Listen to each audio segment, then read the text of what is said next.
The moment you all have been waiting for. The offseason is over. Fall camp is in full swing.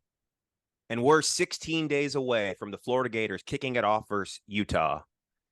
Tonight, we have the state of the program address from the best experts you can think of in Gator Nation. This is the In All Kinds of Weather Forecast.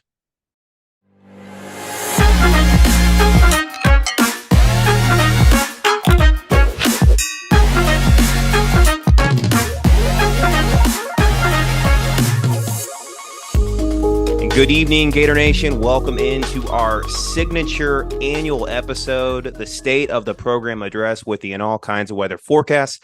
I am your host, Chris Yanes, alongside my co-host, Neil Schulman, and we've got some all-star guests from tonight. You know them from Hightop Sports. We got Shelton and Dave. Welcome in, guys. We're so excited to have you here for the show tonight. Let's just get right into it. You know, tonight's the State of the Program Address.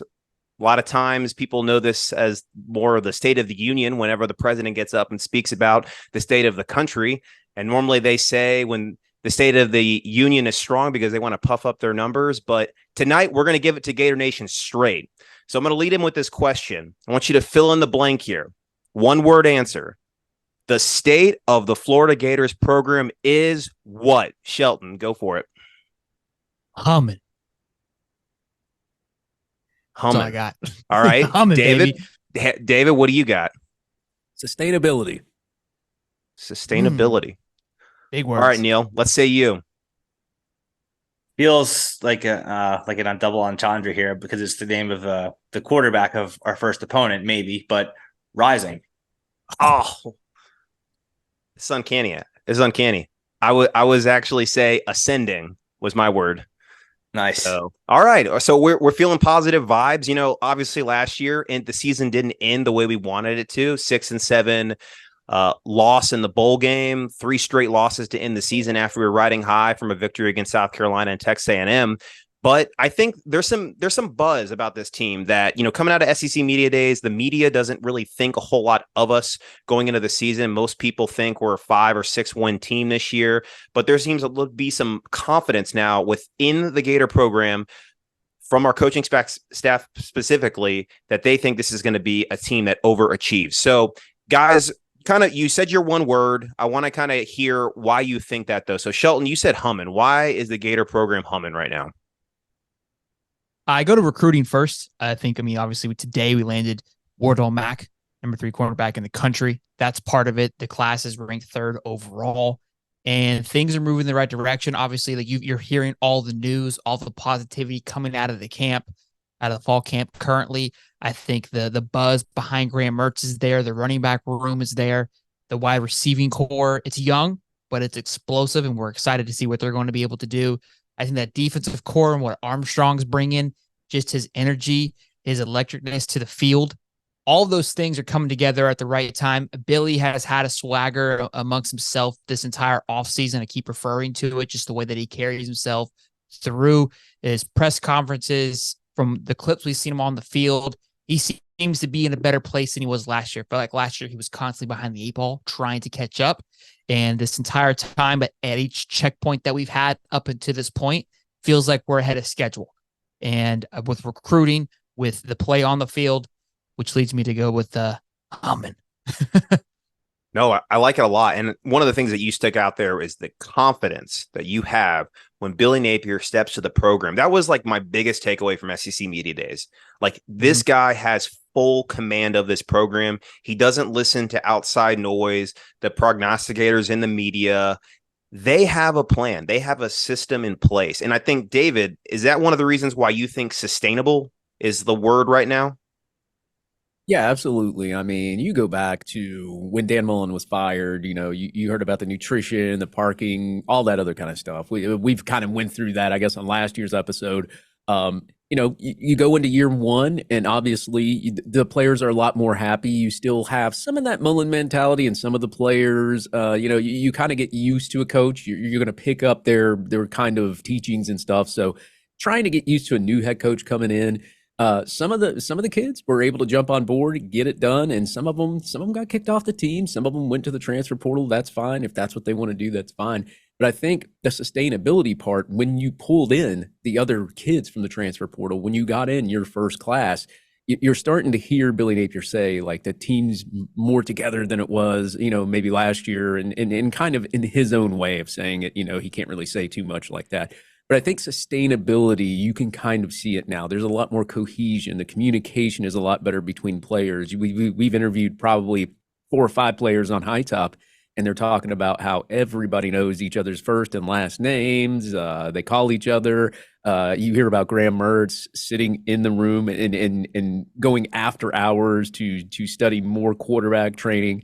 You just hear everybody, even Shane Matthews on a bunch of on his show and the Buddy Martin show.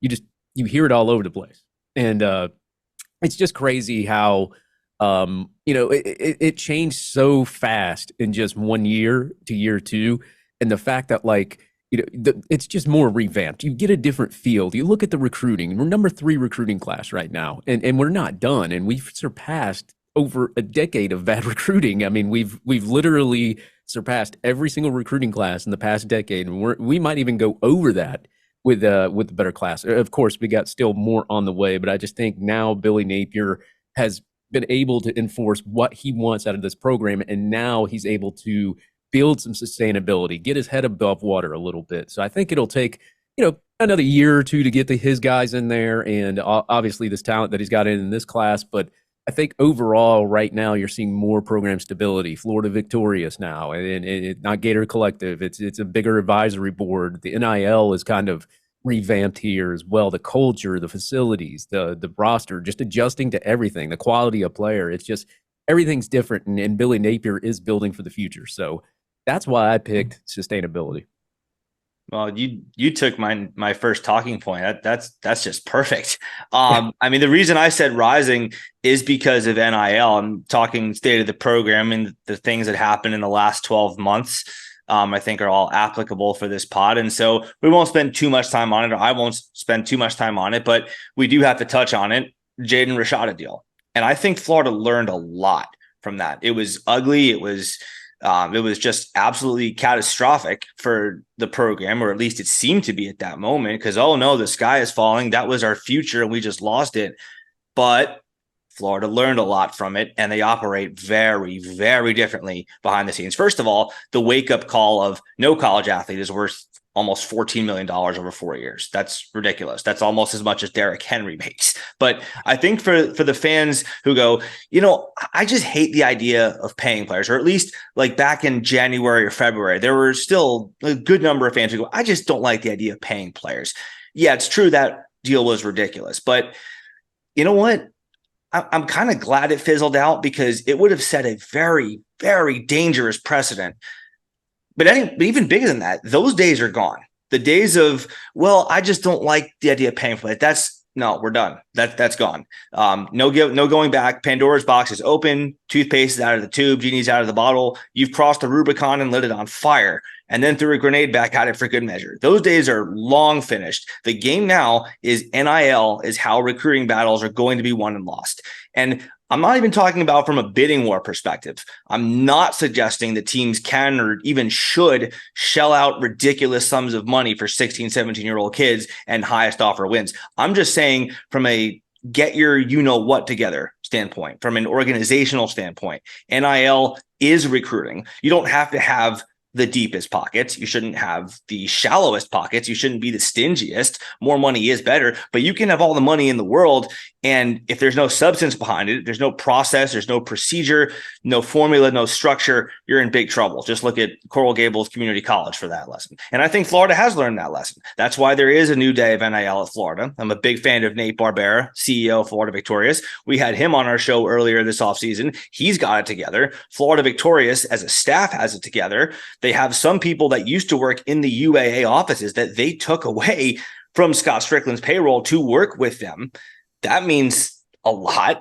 And if there's any fan out there that still questions the importance of NIL from a structural standpoint, I mean, if you don't believe the Rashada deal was a wake-up call, if you don't believe that John Ruiz's Life Wallet stock being worth 12 cents now, look at Texas A&M. Like, there is so much proof right now in even in this nascent world of NIL that's still in its stages of infancy, that if you don't have substance behind those big bucks, things are going to fall apart. So Florida has everything it needs together now from an NIL standpoint for Billy Napier to succeed, because we saw what happened when Napier did a good job on the recruiting trail, but other teams just had more stuff together than we did. So, it kind of sucks that Florida had to learn that lesson, the F around and find out way. But trust me, from someone who knows the people behind Florida Victorious, they're very methodical people, and you can be damn sure Florida will never make that mistake again.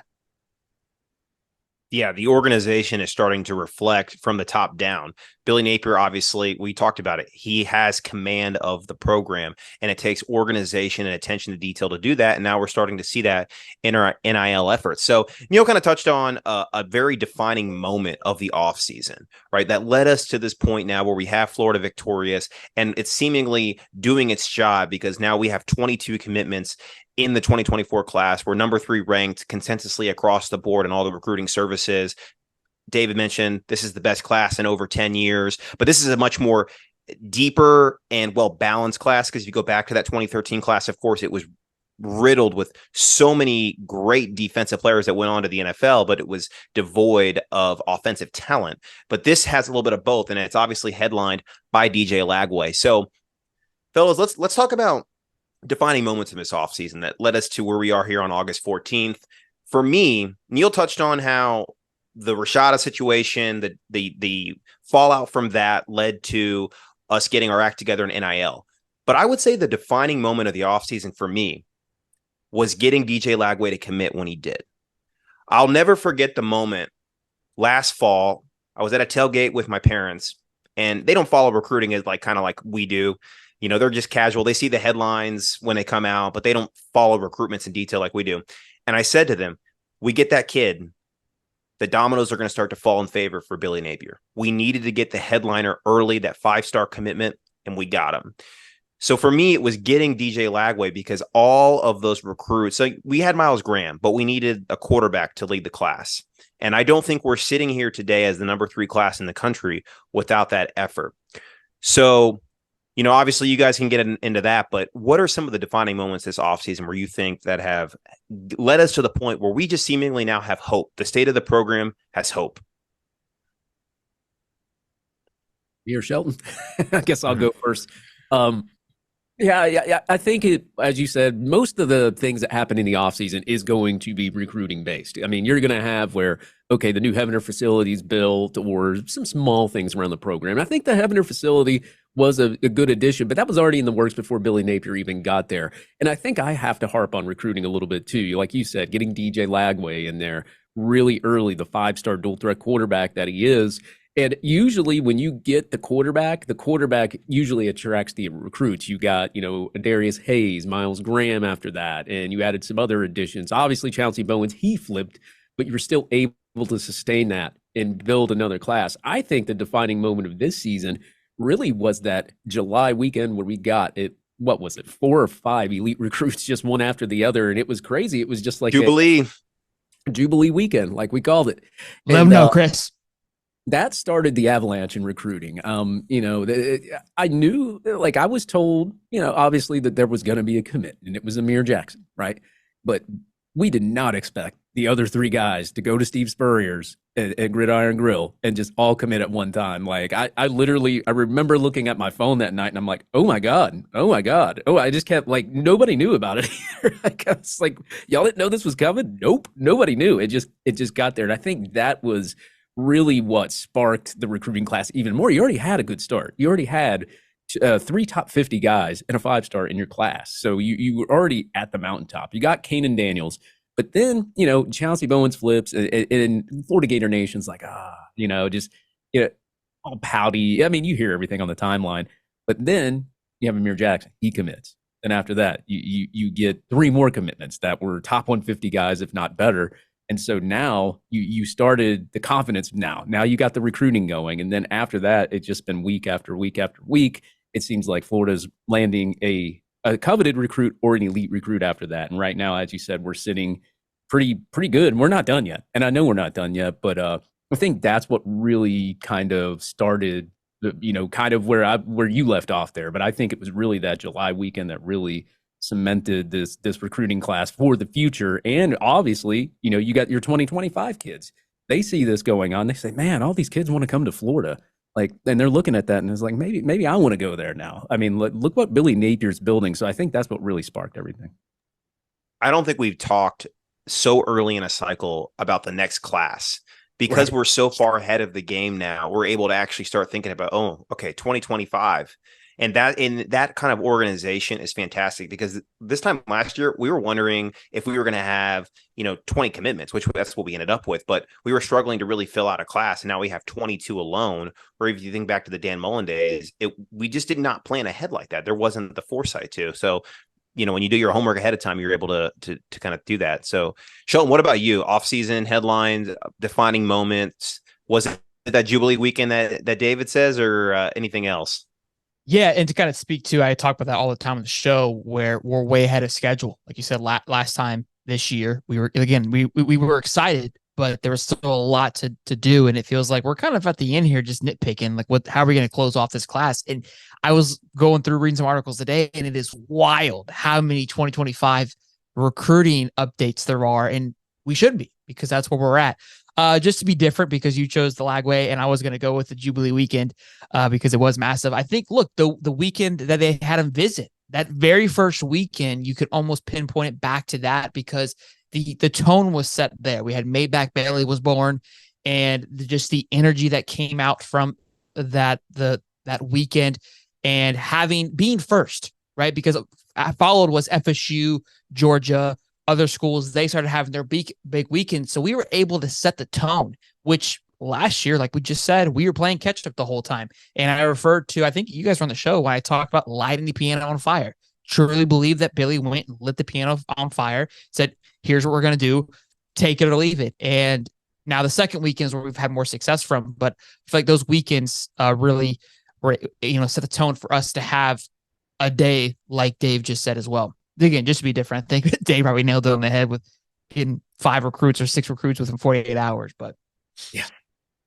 Well, I don't want to say or take credit, but after we did that show on Hightop with y'all, the dominoes seemed to start falling with recruiting, and it was maybe we were just giving the staff a little bit of a pep talk there. Chris, yeah. I am locked and loaded that Billy Napier and the boys watch the show. You can't tell me otherwise. He's coming out here wearing cutoff hoodie sleeves at this point. He says he got that Gator at him two press conferences ago. We've been saying got that dog. He clearly was trying to make a point. He watches the show. So 100% we influence the massive recruit. We're taking full credit. I'm done beating around the bush. We just need y'all on our show more. Yeah. Anytime, fellas. We're happy to oblige. And another piece of evidence I can probably point to say that he watched that show in particular was we were all talking about it, about how he needs to be the guy that closes. Shelton, I think your exact line was, I can't remember exactly how you worded it, but basically there's a hypothetical scenario you put out there where the recruit goes, I like Florida. I'm very happy here, but I just need to go home and think about it. Billy goes, well, what's there to think about? There was something along those lines that you said. Billy Napier has to learn how to be that hard salesman a little bit more. Well, not too long after that, Austin Simmons flips, Ole Miss, Lane Kiffin trolls us to hell and back. Tom Petty, Link, all those songs. Florida fans not happy. Billy Napier can't be happy. He does have DJ Lagway, as you're talking about, and that probably is the defining moment in the sense that we got our guy. You talk about a franchise quarterback in the NFL. I guess the equivalent to that is the 5-star or high 4-star QB commit in college, but he is the guy now. There's not really any debate about that. He is going to be the guy that Florida is going to place a lot of trust in. But Austin Simmons decommitting happened to be the catalyst for an absolute avalanche in the next few hours to start with. And then in the coming days, because that month of June for Florida was among the most incredible I've ever seen. I mean, it starts later that day. Look who you get. Amir Jackson, Nasir Johnson, Amaris Williams, Aaron Childs. I don't think Aaron Childs is going to come to Florida. He's a Michigan Wolverine, right? Or he's going to Maryland maybe, or No, he's a Gator. How did that happen? You get these surprises coming out of there too. So the momentum carried on throughout the month. Florida came off the mat, kind of got knocked down a little bit, but that Simmons flip. But Florida comes off the mat and they assert themselves into the top 5 of the rankings with that absolute avalanche of commits in late June and July. Of course, the biggest of which was 5-star edge rusher Jamonte Waller, of course, from the state of Mississippi, the number 1 target on Lane Kiffin's board, which in turn gave recruits from that state who are considering Kiffin's offer of hashtag come to the SIP the even better idea of hashtag abandon SIP. And really, we talked a little while ago about how Napier guys, a couple shows ago, we talked about how Napier guys were the best players on the field for the Florida Gators. This was the kind of recruiting victory Florida has to start having consistently to start having the best players on the field, as in for either team, not just the best guys in the orange and blue, and having this be the case across the board, which is my way of saying that Napier, especially in the last 7-8 weeks, is doing his part to finally close that gap. Georgia fans, claiming that, the gap has never been wider. And, Clown Mullen or Dopey Dan, whatever they called him, never cared to recruit. He only did during recruiting season, all those jabs, whatever. And then about how Sunbelt Billy needs to close the gap. Well, he's really doing a good job of doing that right now. So, and look, Florida's not going to beat Georgia on the recruiting trail every year. It's just not going to happen. Alabama and Georgia are always going to be the elite programs. Ohio State, Florida might beat them in A class, but it's going to be very difficult for Florida to consistently have that I think it's called the talent composite ratings, where they just take the average of the last 4 years plus the transfer, be higher than Georgia's is. But Florida is getting close to the point where they can say we have pulled even, where we have matched what Georgia's doing. And when you reach that point, again, Florida has not yet, but they are close to it. And when you reach that point, you know what? You've built your army. Now it's time to draw your weapons and head to the battlefield. And then it becomes which team can execute better and which coach can put his team in a better position. I'm sure we'll talk about some on-field stuff in a little bit. But at that point, Napier will have done all he can do. Yeah. Well, and look what's left on the board. Jeremiah Smith, LJ McCray, Zay Mincy, Jordan Seaton. They're all studs, all-American high school prospects. That's how you're finishing your class out, potentially, with 25 commits or so. That's probably where we end up falling, maybe 3 more guys to come.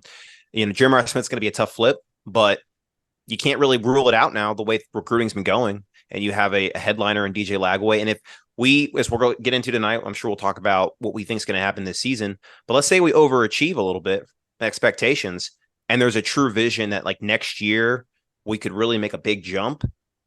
Who isn't going to want to come on board? You've already gotten an elite class knowing the last year they went 6 and 7. That's my biggest rebuttal to anybody that says like these guys aren't going to stick, right? They already committed knowing that they were 6 and 7 last year and that this is a rebuild that's 3 to 4 years in the making. So great points, guys. I think we've hit recruiting pretty hard, but it's time to talk a little bit more about the roster this year. And, we've heard some good things out of fall camp. Unfortunately, I think the worst news thus far was the injury to Justin Spoon, not just because he's a great player, but because he's a great person. Everybody that he talks to, what we've talked to with Florida Victorious and what he does on and off the field is great. But outside of that, we've had some pretty positive news of what we're seeing. We're seeing the defensive line, specifically that interior side, start to really make a difference. We're seeing even Graham Mertz have command of the offense. He just took the starting job and ran with it. Not only is he taking the starting job, but he's been a vocal leader in the locker room, which is what you need from your QB1. So those are some of the high level storylines. But Shelton, what are you most excited about with this team? Is there a specific player or something that just sticks out early in fall camp that you're hearing and seeing? I'm pumped for this defense in Austin Armstrong. I'm big on third and visor. I'm excited for the energy that's going to come from that defense. Boone going down, it's brutal, but Pyburn, Sapp, those guys, Collins, I think there's a spot that's explosive. It's the edge, coming off the edge, is extremely healthy. So you hate to see it, but look, next guy up, got to keep moving. I don't like to dread on it, and it sucks to even talk about it, but excited for what the defense is going to be able to do. I keep talking about it as well. I mean, the highest we ranked on defense last year in any statistical category was like 83rd. And I'm not a stat guy. That's Dave's thing. Okay. So if we can just bump up a few spots and that's just stopping somebody on 3rd and 47, who knows what we're going to be able to do. Who I'm most excited for? I mean, I'm excited for Trevor Etienne. I'm excited for Montrell Johnson. I'm excited for Mizzell and the young wide receiving core. Most importantly, Mertz and who am I not excited for? I feel like this is a class that is just filled up of guys that we've been waiting to see and see what they're able to do. And a few guys that have been building up for this year. And it's a quick build up, but it's a build up nonetheless. So the defense as a whole, and then, those particular players on offense, I'm really excited to see what they're able to do. And look, I get labeled as a Disney Gator because of my optimism, but it's the reason you play the games. And I'm a firm believer we have a chance every game that we show up to as of now. I think Utah is going to be a battle. I know they got some woes at the quarterback position, and it's funny because people are starting to follow along and see what I've been saying Dave and I have been saying this for the last few months. It's just, if you kind of start breaking the schedule down, you get past Utah, right? Then you got McNeese State. We're 2-0. You got Tennessee coming into Florida with Joe Milton, new quarterback at the helm. Playing at the Swamp at night is never easy. It's going to be a nail biter any way you slice it. It's a game that the Gators can and should win. Now you're 3-0. Then you go to Charlotte, back at Florida, night game again. We're 4-0, sitting pretty. Then you got Kentucky, new quarterback at the helm, lost some running backs to the portal to Colorado. It's at Kentucky, but there's a little bit of a bitter taste in your mouth from last year because I feel like that game, and I'll beat it until I'm blue in the face. We lost that game. They didn't beat us. We go beat them. All of a sudden, the season has done a complete 180 of what everybody anticipated. We're at the win total that Vegas has us at, and we're heading into South Carolina. And at that point, that's what's special about college football. The momentum gets going in your right direction. You're humming, as I like to say. And at that point, you're just a freight train that doesn't slow down. So just takes a few things to string together. Last year, I feel like we had a gauntlet. I talked about that. I mean, just the ups and downs. You've got Utah, then you've got Kentucky. And again, it's hard to come off that extreme high and then go right into another big, massive game with Kentucky, followed by Tennessee, then USF right after that, where you're trying to slow down. But USF, that's their Super Bowl. It was a hell of a back-to-back lineup. The McNeese State game is honestly a massive game to where it's a quick little reset once they get past Utah. So it's structured a little bit better, in my opinion, those first 4 games to allow the ball to get rolling and those younger guys to get comfortable where it wasn't last year. Yeah, we better enjoy those little breaks with McNeese and Charlotte because looking ahead at 2024, that is not going to be the case. Talk about a gauntlet right there. David, what about you? What are you most excited about with this team? Just what you're hearing in camp and where you think it's headed? Yeah, I was going to say defense, but there's a few other things that I'm pretty excited about. First of all, and a lot of people may not say this, I'm excited for Graham Mertz. I mean, obviously he didn't have the best time at Wisconsin. He threw 38 touchdowns to 26 interceptions. It's not a good touchdown to interception ratio. I mean, I've dug through his numbers and I talked to Mark Rogers about this. And I mean, like you can tell just by looking at statistics, whether a quarterback has a good offensive line or not. The guy was sacked 47 times, pressured 238 times out of 777 snaps. His time to throw is 2.73 seconds, which is pretty quick and decisive. So if you're getting sacked that many times, it's not because you're holding on to the football for too long. It's because you got pressure in your face and you don't know where to go.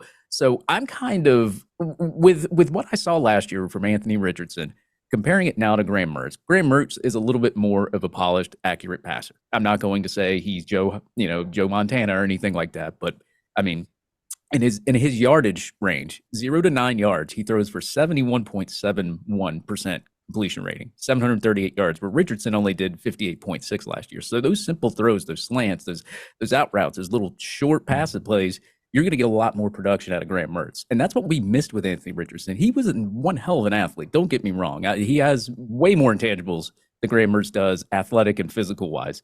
But when it came to the simple throws, doing the simple things as a quarterback, he could just not get it. He wasn't accurate. He was sailing a lot of balls over people's head. I can count how many times that I saw an open or wide open receiver in a game, especially that Kentucky game. There was a lot of wide open receivers. He sailed it over their heads. He was forcing a lot of throws. And I think with Graham Mertz, obviously he had interception and turnover problems over at Wisconsin. Granted, part of it was offense, part of it was him forcing a lot of footballs down the field too. I think, you go back, you look at when Richardson started, he was throwing picks a lot. And then as the season went on, he kind of was a little bit more careful, didn't turn the ball over as much. And I think Billy Napier and staff adjusted to keep Anthony Richardson from turning over the ball. And I think they're going to do that with Graham Mertz too. I'm pretty sure they've already watched a lot of film with him at Wisconsin, knowing what his bugaboos are. And plus, you're in a new team, a new offensive line, Bugaboo. new receivers. Yes, bugaboo.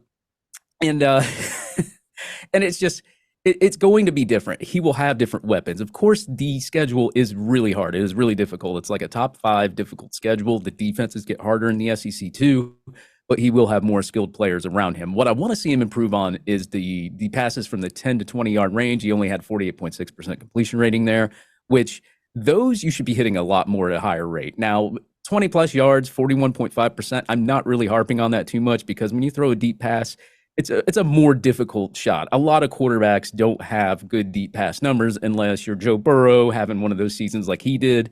It's just not. You're probably going to wind up in the 50% range or somewhere like that. So I think I want to see more improvement, 10 to 20 yard range. But as far as getting the ball to the playmakers, Graham Mertz is that guy. You hear Shane Matthews rant and rave about Graham Mertz in multiple shows saying that he thinks he's going to be a lot better than what people think. And to take that from a quarterback that's played the game, he's been to the NFL for over a decade. I will take that advice more than anything else, especially when he's been seeing that.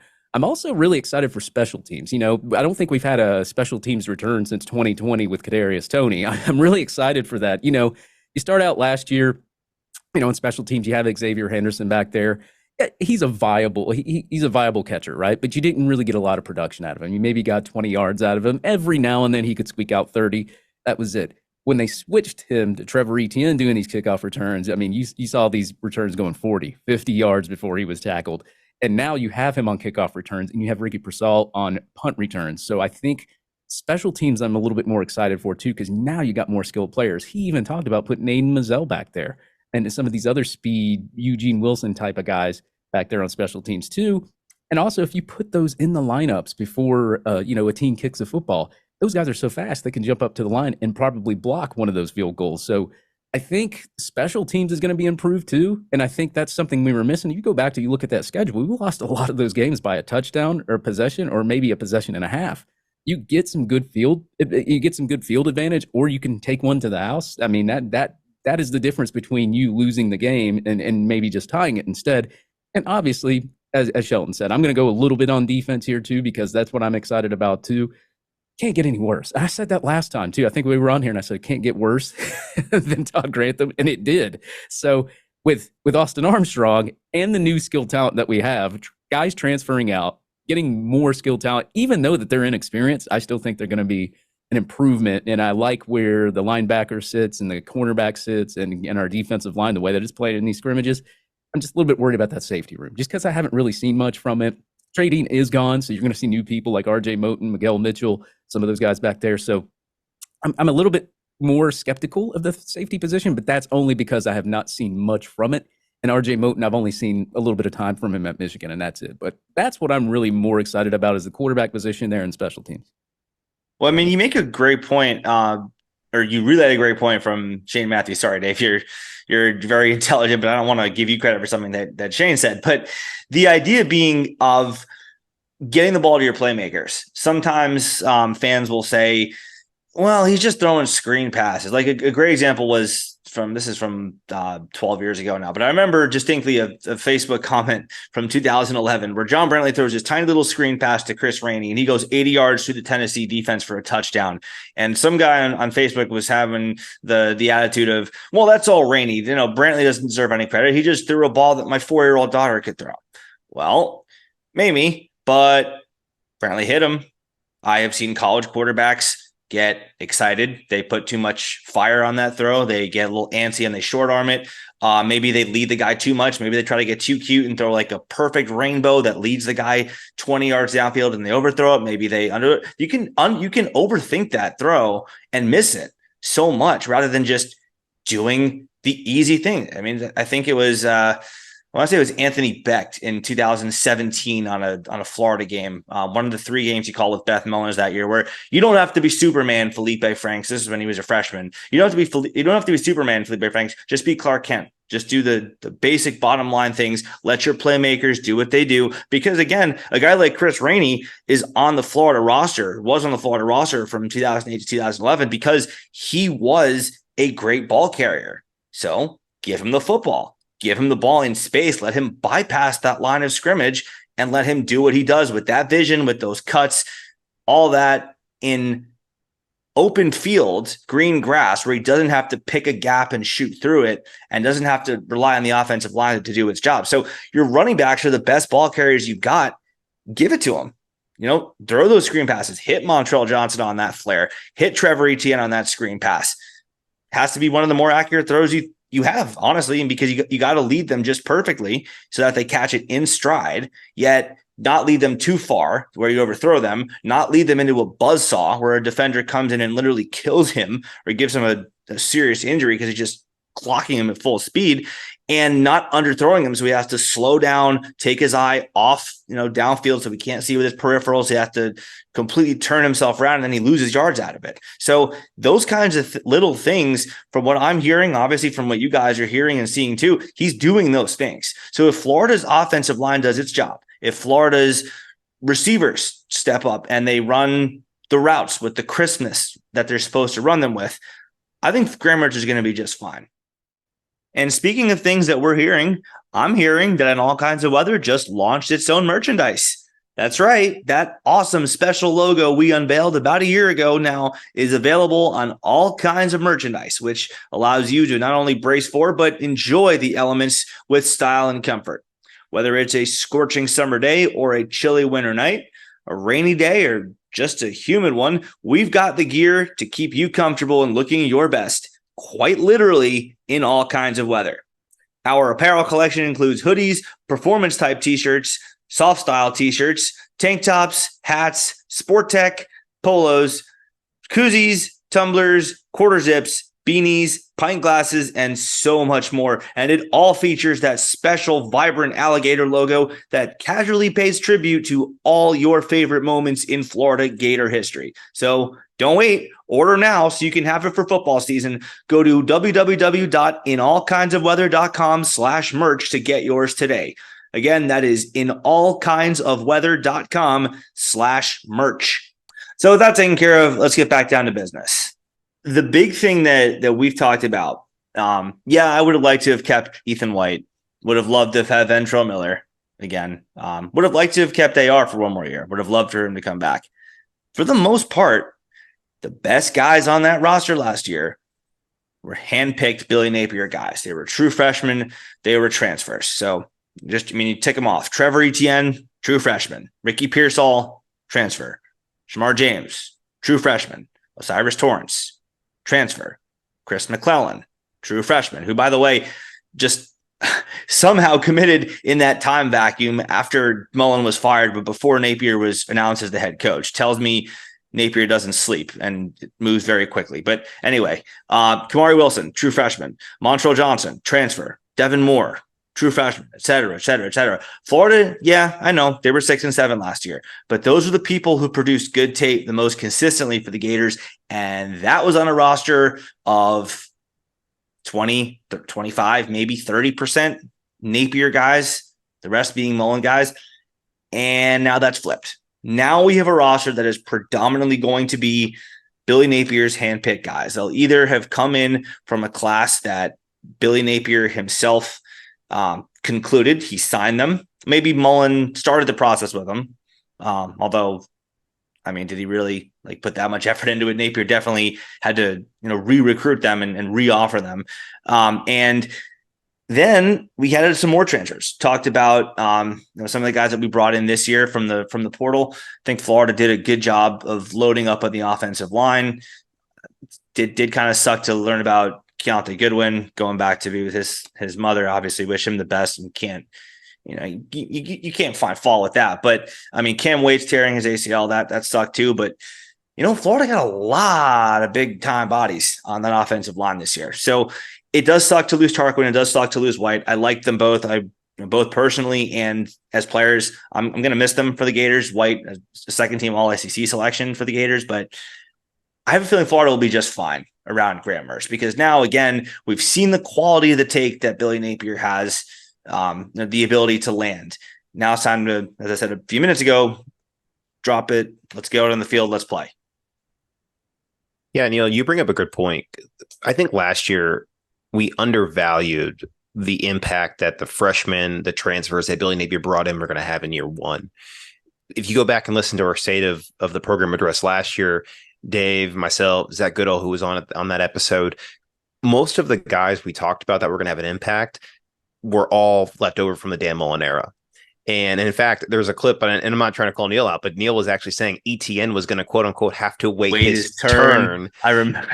Jesus. And ETN made an impact in the first game as a Gator. And Lorenzo Lingard, who all three of us, Neil, myself, David, were very high on. And Lorenzo is the man. He's a great guy. I love Lorenzo. Yeah, but he just didn't make an impact. Naquan Wright too. And to be fair, Naquan Wright did play early in the year. He did have a good, solid first half of the year. But yeah, boy, that was not that probably belongs on freezing cold takes. I mean, you could go back probably to any of our episodes, our podcast, Hightop. I mean, I'm sure we've got some hot takes on there. That's the name of the game when you're in this business, I suppose. But I think Naquan was a charity. I don't think he really had that spot after game one. I think it was Billy just trying to again win the guys over. That was part of that Mullen era. I talked about that a lot. That was something he fought with. I think last year was not trying to take over too much. Has to come in, earn the respect from others, and play the game a little bit. Right, guys that have been here have earned the spot. Naquan waited his turn. He's going to give him every possibility to keep that role. And I think you let him keep it probably too long, but your first time in, that's what's going to happen. I think that's why we saw the attrition happen after the season. And it wasn't surprising. I think it was needed and it was healthy. And again, the people that are there now are 100% bought in. I mean, the only way you quickly turn a program around is you quickly process the players from the previous regime out. I mean, we knew the rebuild was you had to rip down all the way to the stud and rebuild this thing from the foundation up. And the quicker you could get down to the stud and start rebuilding it with your players, the faster the rebuild is going to go. So I think it was critical this offseason that we had all the transfers. Like, I was just laughing at some of my rival friends were like sending me a graphic like, oh, another player for Florida transferred. And I'm not saying I was actively rooting for it, but you had to let that happen in order for the changes that we are now seeing to take place. Now, if we're in the, as many know, I'm an architect. If we're in the phase of construction now, we've gotten through demo. We've started putting up the interior walls. The next step is that fresh coat of paint, that nice new flooring, those finishes. Oh. That's when we start to see the dressing on everything, where we enjoy what we're seeing on the field. So it looks a lot better than it did when it was torn down to the stud. And of course, in that moment, when everything's demo, nothing looks great. But it had to happen. It had to happen, So I'm excited for what we're seeing and for this season. So one of the things before we get into, because we want to preview the season, the schedule, and Shelton, you kind of got into a little bit what I was talking about. Stacking. No, it's good. I love it. That's what makes this group of guys great, is stacking wins, right? Stacking wins early in the schedule. But before we do that, Billy Napier, I want to have everybody kind of evaluate him now going into year two. Let's give him a grade on a scale of from failing all the way up to an A. And this is a comprehensive grade. This is recruiting, running a program, attention to detail, game management, play calling, everything. Let's give him a grade and then take a few minutes to kind of explain why. So we'll go with Shelton's thinking. We'll go with David first. Let's see. I would give. It's kind of hard. It's in between an A- and a B+, and I don't want to give him a B+. I don't want to give him an A- either. I'm kind of stuck in the middle with that. Obviously, recruiting. I'm giving you an A+ on recruiting. It's night and day what it has been over the past. It seems over the past decade. Obviously, we've talked about that. As far as like I said, sustainability, quality of player, NIL. I mean, that's I'm fine with that. I would like to see though, just from Billy Napier, just play calling a little bit better during games. I mean, there was a lot of times last year I looked at some of the games and he wouldn't call some timeouts when I would like. I think there was one game where he had two or three. It was like two timeouts or one timeout, and he could have called it and tried to at least score a field goal or a touchdown before the end of half. And he never did it. He just let the clock run out. And I was just like scratching my head. I'm like, you're not at least going to try to get some points before halftime. There were some other, I would say, I'm not even going to say questionable calls. I'm just going to say that I just think it was the wrong play call for the scenario. And maybe, and like you said, you're taking over a new roster. You're still trying to figure out what players can do, cannot do. There were some times in the Utah game, because I guess I was so used to Dan Mullen calling some offense, which he was really good at, that I would see like a wide receiver screen and to Xavier Henderson, and you just got like three guys on top of him all the way in the end zone, and you're like, why did you even do that? Why didn't you just try to throw it out somewhere? So, I mean, like play calling, I guess could be better. Closing on some of these quarterback targets. I mean, we've obviously seen the Rashada scenario. We know that part of that wasn't his fault. A lot of that wasn't his fault to begin with, but there were just a lot of NIL things going on with that scenario. And then you had the Austin Simmons thing. And then he even said in a presser that he wanted to take 4 quarterbacks, and now you're with 3 quarterbacks on your roster. A little bit more urgency in the transfer portal too. The last transfer portal period, a lot of those teams like Florida State, even Miami, USC, I mean, they jumped on that portal pretty quick while we were kind of lagging behind a little bit, I think. But at the same time, I think Billy Napier was literally trying to evaluate each player, get the guys that he needed. I would like to see, there was some players I thought we could get that were a little bit more skilled and talented, but this is just clearly opinionated from me. Maybe Billy Napier wasn't even looking at these guys. So I would assume that the urgency in the portal should get a little bit better. But as I said, I'm not opposed to who he got out of the portal. I think he got some good, solid players anyway. I just feel like the quarterback scenario too there. Graham Mertz, obviously, that he said he evaluated 24 quarterbacks that came out with Graham Mertz, but I know some other quarterbacks that Florida was eyeing, but they couldn't qualify, and which really doesn't fall on him. It's not his fault. So I think just like the urgency in the portal. But other than that, man, as far as, and this is just me nitpicking too, as far as like facilities, culture, roster, everything's improving. So I can't sit here and complain, but I will say if I was to nitpick, I would say maybe some urgency, I guess, like in the portal, play calling. Of course, he's going to learn on the fly. He said he learned a lot last year, and now this year he's applying it this year. I mean, we've heard him talking pressers. Of course, it's talking season, so we're going to have to see it on the field week 1. But overall, like I would say an A-, only because, I mean, recruiting, sustainability, quality of player, adjusting roster, he's done it all. And the fact that he doesn't make excuses. I think his personality is very, very a professional, straightforward approach. You don't see that a lot with a lot of head coaches. Like you'll see some personality come out of them, whether they're angry or like Billy Napier will crack a joke every now and then too. But like they'll come out and say something stupid, like Jimbo Fisher saying dumb things, and sometimes Nick Saban going off on a rant. Kirby doesn't really do that much, but Billy Napier's just, he's very, very in control. He's very mentally in control of his program. He has a goal. He doesn't listen to outside noise. And that's what I respect about him. Whether he has a couple of bugaboos, like Shelton, he likes that when I say bugaboo. Mm-hmm. Even if he has a couple of bugaboos about him, I can't complain. So that's why I'm just gonna go ahead and give him an A- just based on that. All right, Shelton, what about you? I'm high on the blue chip stock of Billy Napier. Yeah. And it's hard for me not to be. And I know I'm probably going to get some critics of how optimistic that I am. Play calling is what made me kind of throw a wrench in my whole process, because I know the criticism that goes to the play calling, but I also don't think people understand how much he put into AR's hands and allowed him to be in control in the field last year, which affected that a little bit.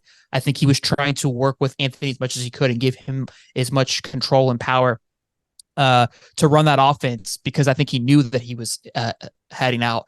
And I also, again, the time management situations, there was some times where he did have a blunder, but I don't think it was a lack of awareness. I simply think it was him playing the long game and trying to maybe save a timeout or save that opportunity for somewhere else. maybe Billy's got me fooled. I just feel like you just said, David, the guy moves. Every move is very calculated, and I think sometimes look, there's gonna be risk involved. It's scare money don't make money. You're going to take risk, and sometimes it's not going to work out. Unfortunately, it felt like it didn't work out. Worked out less than it worked out in our favor last year, and that's where the criticism comes in. Everything else, there's no point even talk to. Recruiting has been through the roof. The culture has been through the roof. The timetable has been through the roof. His hires have been spot on with Austin Armstrong and Billy Gonzalez. Again, it could all change very quickly, but from what we know, what we've gathered over the offseason, I think anybody would say, look, Billy Gonzalez was a hell of a hire. Everybody was A+, absolutely. The Austin one, there were some few question marks just with his how young he is and the lack of experience, but he has definitely won everybody over in a very short period of time, which I think even just speaks more volumes to the hire.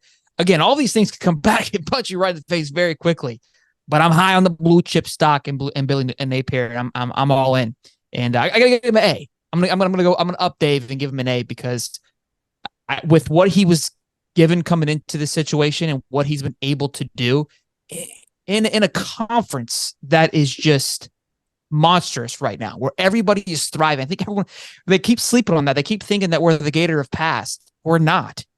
And unfortunately, because we haven't been for so long, that's allowed for the likes of Kentucky to find a raft to float in. It's allowed Tennessee to find some footing. It's allowed Mizzou now to go land a 5-star and then have a celebratory party on Twitter. You got Vandy doing things. It's just you open the door and now one's starting to come in and put their feet on the couch. You know what I mean? So we got to get back to normal. But I think with the plate that he was dealt, I think he's doing a phenomenal job. All right, Neil. So Neil's going to give his grade, and it's going to be the lowest one of the night. That's my prediction. Yeah, I mean, it was coming. Professor Niels has taken the class. No. Hardly a professor here. I mean, look, I mean, you and I balance each other out so well. The reason we work well as a team, Chris and I, is because you are the more optimistic one, and I am the more pessimistic one of the two. I mean, I'd like to think that both of us exist in the range of logic and reason, but I do tend to fall on the more harsh grader side. So I'll start with the positives. Recruiting A+. That's very difficult to argue otherwise. I guess you could technically say that the Rashada thing hurt him, but that wasn't really his fault. There was so many other things going on behind the scenes. Throw that on top of Austin Simmons and the way Florida handled the transfer portal QB situation this year. I mean, there was buzz about Sam Hartman. There was buzz about, well, Florida's just waiting too long. What are they doing? And then all of a sudden they rush and they take Graham Mertz, and that's who you get. And it's not Sam Hartman, and it's not Devin Leary, and it's not Michael Pratt, and it's not Grayson McCall, who is, Dave was alluding to, there were other issues behind the scenes there with those guys, but that's really nitpicking. Everything about recruiting has been phenomenal for Florida. And, they have the right guy pulling the strings behind the scenes on the recruiting trail. And I think part of that is just Billy Napier moves in silence, because there was nobody who saw Billy Gonzalez coming back. Everyone was talking about their names who they thought was going to come to Florida. Some said Ike Hilliard. Some said they'd promote David Decker. Some were floating other outside names. Napier, as Dave also alluded to, didn't say a word, just moved in silence, went out, made that move. And it's a great move because Florida receivers of past have spoken very highly of their relationships with him and how they have improved with him. So everything behind the scenes as an off-field CEO, Billy Napier gets an A+ for me. This is why I want to divide this into 2 grades, because there's so many things that go into this, and there's such drastically different things. I'm going to divide this into 2 grades. Off-field CEO, off-field head coach, he gets an A+. As an on-field coach, as an on-field CEO of the program, he's going to get a C for me, because it's not just some of the play calls. It's some of his uses and misuses of timeouts that have, I think, drawn a lot of ire from Florida fans. So Kentucky is a good example. We can start there. Napier going for it on 4th down from his own territory when you have all 3 of your timeouts, and Kentucky's offense has done nothing throughout the entire game. What?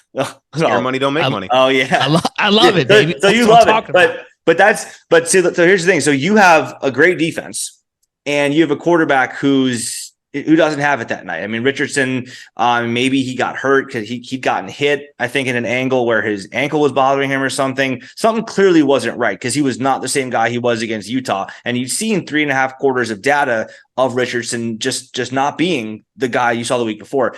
So at that point, your defense is playing well for one of the few times all year. You have a very good punter. Their offense has done nothing. I think a quarter of their yardage at that point was just on a Hail Mary bomb that one of their receivers made a play on, that Jalen Kimber had good coverage. The guy just made a play. Your defense is lights out. I don't understand why you don't punt that ball. You use that defense that's been playing well. You use that punter, and then you do it again on 4th and 6, which is a very, very different thing than going forward on 4th and 1. You can have Richardson fall forward. You can run some speed option or something. 4th and 6, again, with all 3 timeouts, and there are I think 4 minutes and 10 seconds left in the game.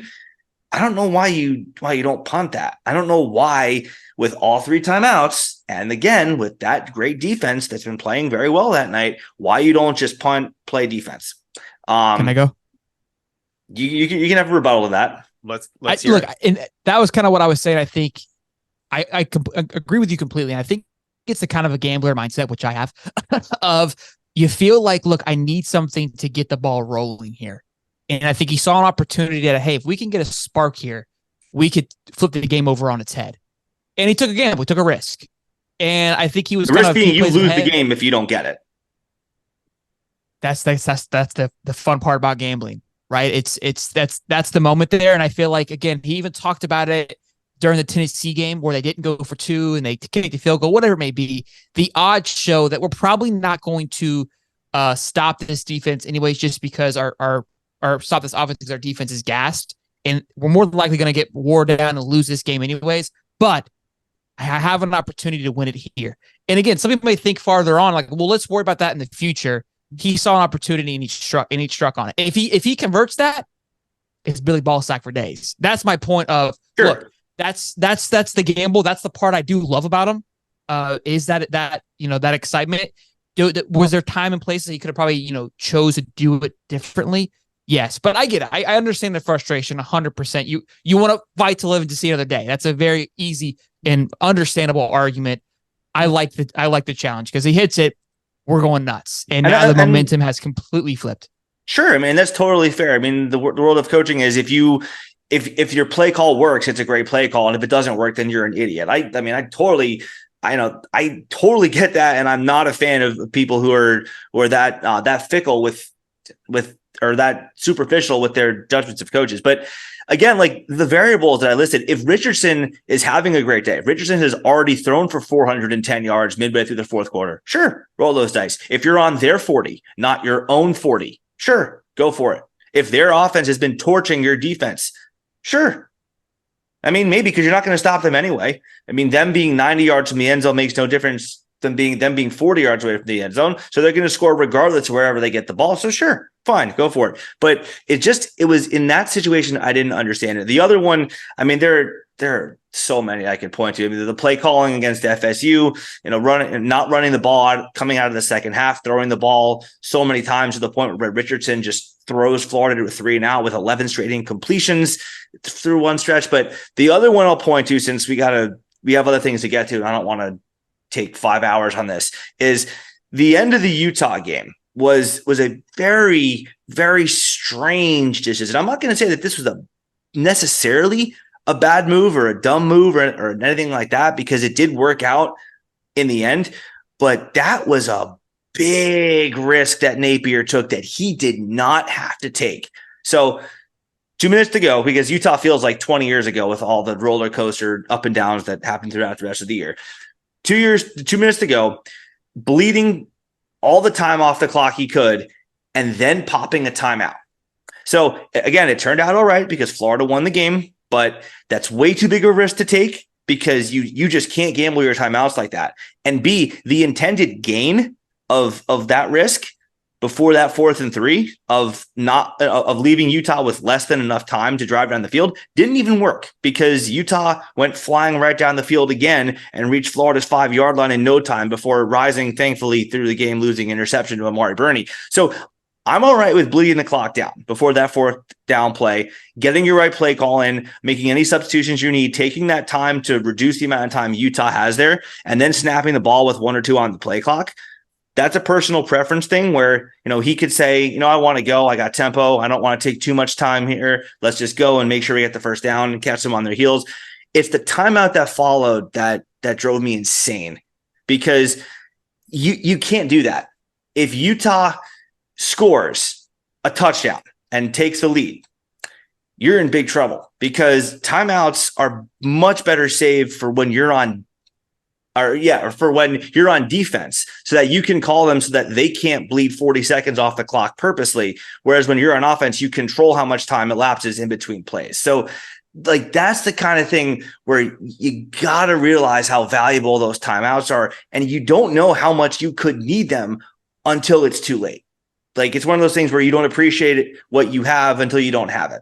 Because if Utah scores, if Rising just doesn't throw that pick and he throws a touchdown instead, let's say, I think it was Dalton Kincaid or Brian Keithy, one of their tight ends in the end zone who fell down. Let's just say he's up and Bernie doesn't jump that route and Roger throws a touchdown pass. Well, there's 25 seconds to go or so, but having 3 timeouts in that situation is a lot different than having 2. So just, realizing exactly how valuable those timeouts are and not blowing them for anything other than they're running 40 seconds off the clock in between plays so that they can finish this game off. Just understanding the value of those and saving them until you absolutely need them in the future.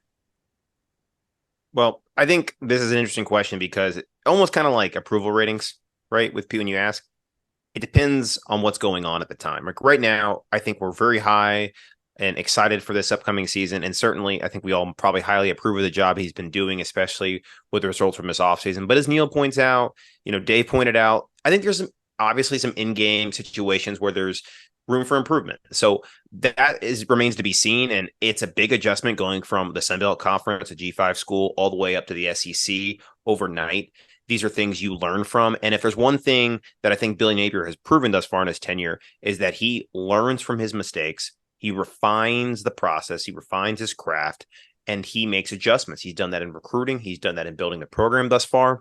And I'm going to guess he's going to do that with this football team this upcoming season, because last year, as we just pointed out, the majority of that roster was not what he recruited. And this year, the majority of the team is.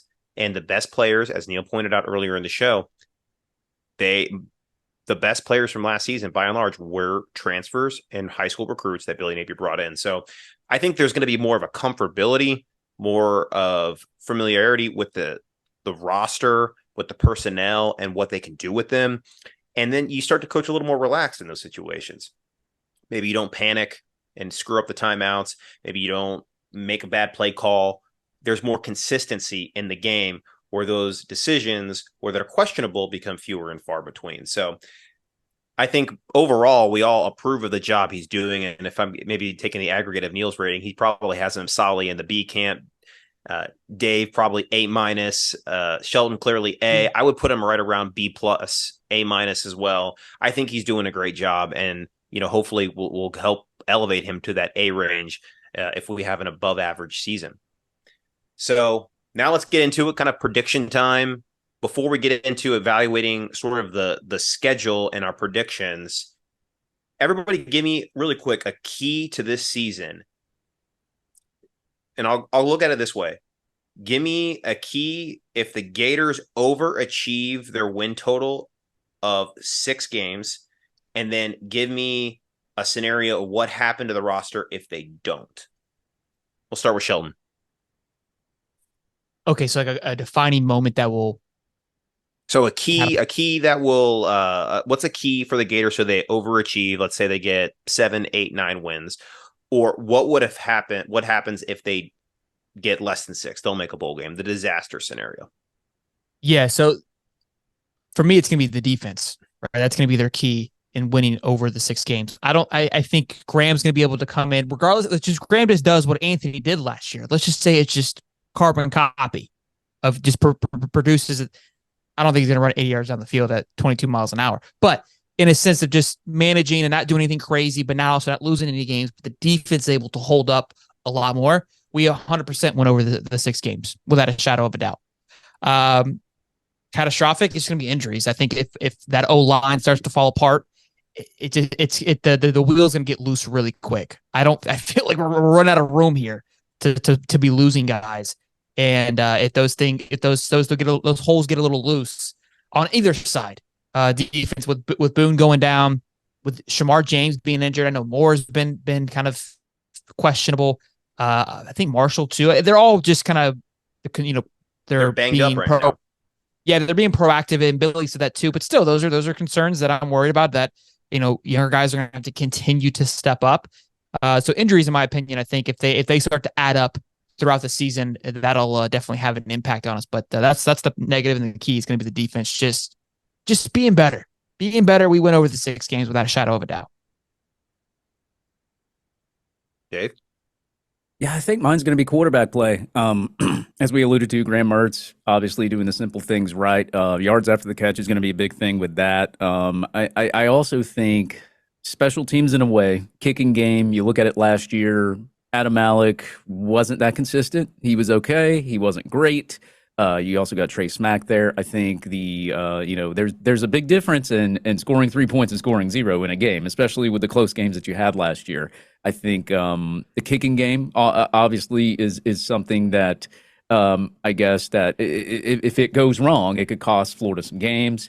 As you said, the injuries, offensive line, obviously the same thing. I have the same opinion. The offensive line cannot afford many injuries. I'm okay with defense, cornerback, maybe linebacker if you have an injury there too. Safety, I'm kind of like, meh, I don't know. I think tight end play is also going to factor into a lot of things. I mean, you got Arlis Boardingham making tons of plays out there in the scrimmages. You didn't really get a lot of tight end play. You got Jonathan Odom maybe coming back there too, and he was a little bit productive as the season went on last season. I mean, there's just so many scenarios that if it goes good or if it goes bad, could really change the outcome. So I guess I could go good and bad on everything that I'm saying. I mean, if the kicking game winds up being better and Alab Malik improves, that could be the deciding factor in a lot of these games. I've seen him kick 50-yard field goals, no problem, and then I've seen him miss 40 and 30-yard field goals. So just a little bit more consistency in the kick game. Trey Smack, obviously a 5-star Colts kicker. You got him to 2, and then you got Jeremy Crawshaw, of course, punting the football, and he's one heck of a punter there too. Safety position, I would say, is something defensively I would look at, but offensive line, obviously, that's the key to your whole season, because if you don't have that offensive line, Grammars will probably struggle. I think the running game, ETN looks like he can run no matter what offensive line you put in front of him, but I worry about the other ones like Montrell and Cam Carroll if that offensive line goes. But, I mean, as far as wide receiver, if you had an injury or two, I mean, you're going to play a talented freshman. You're going to play a really quick, speedy, talented freshman out there. So I'm not really worried too much about wide receiver. Just the offensive line. And I know I kind of went back and forth and didn't say the key to success, but I would say the key to success obviously would be quarterback play. Shelton went defense. I would agree with him there too. The defense has to get better. They were 113 different statistical categories last year. I don't want to see that again. I didn't think it would get worse than Todd Grantham, but it did. But Austin Armstrong, I mean, he has the chops of improving a defense and what he did in his past. So yeah, I think it's going to be quarterback for offense, and offensive line is where I would really gauge where it's going to go. I think the defense improves though. It can't get much worse. Yeah, right. You got to start that there. Last year. Let's not jinx that. You got to start with. I mean, the third down defense quite literally could not have been any worse. Only South Florida, who is 0 for the FBS in terms of winning and losing, and yet almost beat us somehow. Only they were worse in third down defense. That has to be where you start. You've got to have some confidence in your team getting off the field. And then the total defense, obviously, you got to see guys taking the right angles more. You got to see guys wrapping up, bringing the guy down. Maybe don't go for the shirt, or maybe don't go for the highlight reel hit that knocks the ball 10 yards out of the guy's hand. Just wrap up, get the shirt tackle, bring the guy to the ground, all those kinds of things. Just make sure you you attack the fundamentals of the game and don't let a small gain become something much bigger. But more generally, the key, I think, for Florida to be more successful than just the baseline expectations are if what happens last year with the Napier guys, the true freshmen and transfers being the best players on the field, if that happens again, if this batch of true freshmen and transfers, not quite as many transfers as last year, but still definitely some. Cam Jackson, a big one. We had him on our pod earlier this offseason. Love the energy he brings. Definitely looking forward to see what he can do on the field. But there are a lot of true freshmen that I could see coming in and playing immediately and playing very well. I mean, throw a dart at a wall and just pick one of the 5 defensive linemen, because there are 5 very good ones that I could see being very successful for the Florida Gators as true freshmen. Cam James, Will Norman, TJ Searcy. Those are probably the 3 that I'm most high on. But I mean, you could pick any of them and say, yeah, that guy is going to be a freshman all SEC guy. So needing those guys to step up. And that goes throughout the entire roster, obviously. I mean, the secondary professor of TBU, Corey Raymond, has brought in another very good class. I know Florida fans were at the time a little bummed about not getting Cormani McClain. Well, we might have gotten someone. We don't need him. I was going to say, we might have quote unquote backed or fallen into someone even better in Jakeem Jackson, who is unbelievably fast. For those of you guys who are maybe, I'll pay attention when we sign them, or I'll follow when they get to campus type of Gator fans. For those of you who are in that category, this guy has unbelievable speed and great instincts on top of that. So him, Jordan Castell, another youngster I've been hearing great things about in scrimmages and practices. I know Arliss Boardingham is not a true freshman or a transfer, but he's a new face in the sense that Florida has heard about him before, but hasn't really had him as an impact guy before in their preseason thoughts. Time to change that. This guy has been making all kinds of plays throughout spring practice. Definitely think that he could be someone that makes a difference for the Florida Gators on offense. And then on the offense, I mean, we probably weren't thinking that Roderick Kearney was going to come in and get a lot of playing time, but Cam Waits tears his Achilles. Keontae Goodwin has to leave the program. We still don't really know the true extent of the health of Micah Meskua. It looks like he's going to play. It sounds like it, but we don't know if there's something that could linger. Rod Kearney might see some playing time immediately, and if he can step into a role and play well, we got a guy for 3 years. So just making sure that happens again, seeing the true freshmen and transfers coming in and having that kind of impact they had last year. And I think Florida's in great shape. And I don't want to go about the negative. I don't want to go the other way. Yeah. And Neil, you kind of hit my point is, can the newcomers make an early impact? Especially the transfers too. Like, we really haven't talked a whole lot about the transfers tonight, but I mean, if Meskua can anchor it down there on the offensive line at the guard spot and replace where Osiris Torrance was last year, I'm not expecting him to be a consensus All-American, but if he can at least hold it down like he did, where he didn't give up, I think he only gave up 1 sack his entire time at Baylor. If he can do that sort of thing at Florida, then we're looking really good there on the offensive line. And as Shelton pointed out, offensive line is the key to protecting Mertz and that team, or that was Dave, it was important to protect Mertz. And if Meskua and the newcomers on the offensive line, also Damon George, who got some really high plays from Cole Kublek from the SEC network, that's another guy that I'm looking for on that right side, opposite of Barber.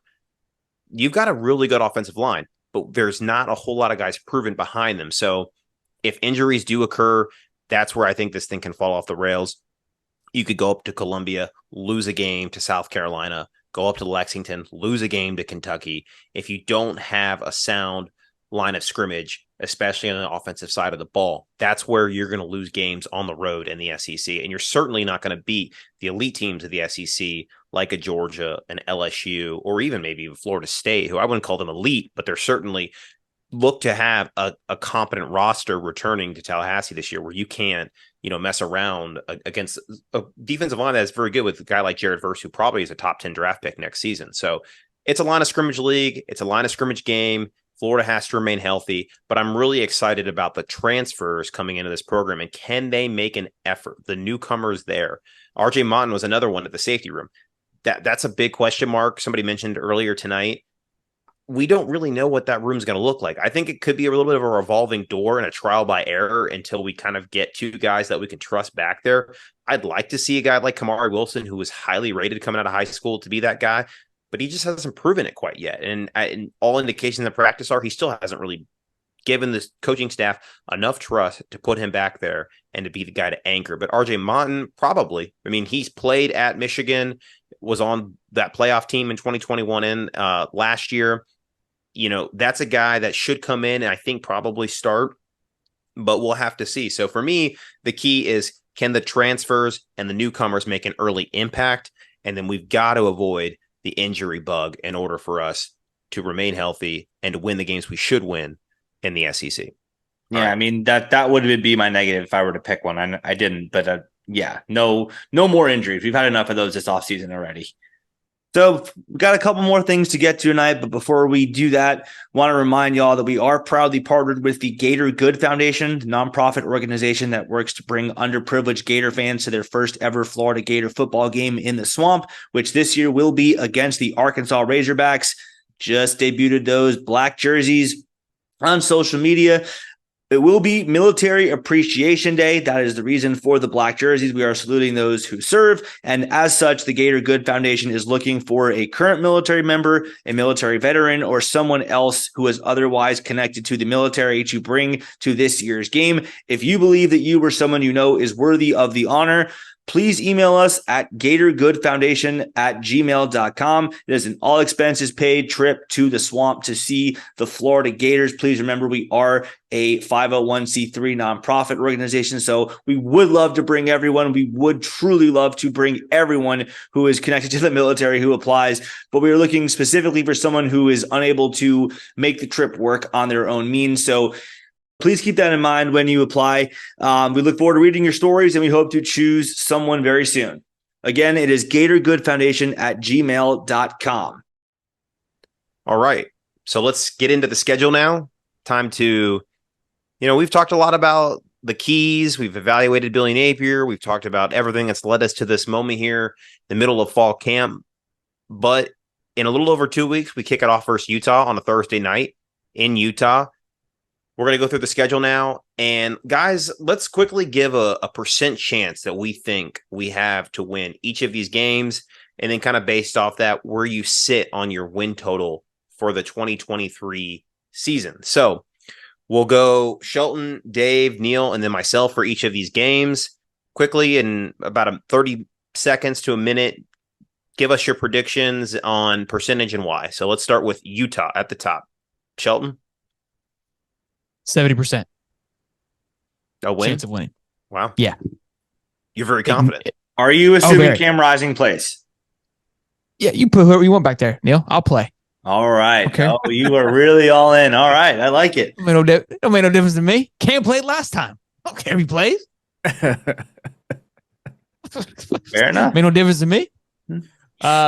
We just gonna go each game. I'm not. Yeah. I can't give you a win loss because I'll give you my reason for that in a minute. But McNeese State 100%.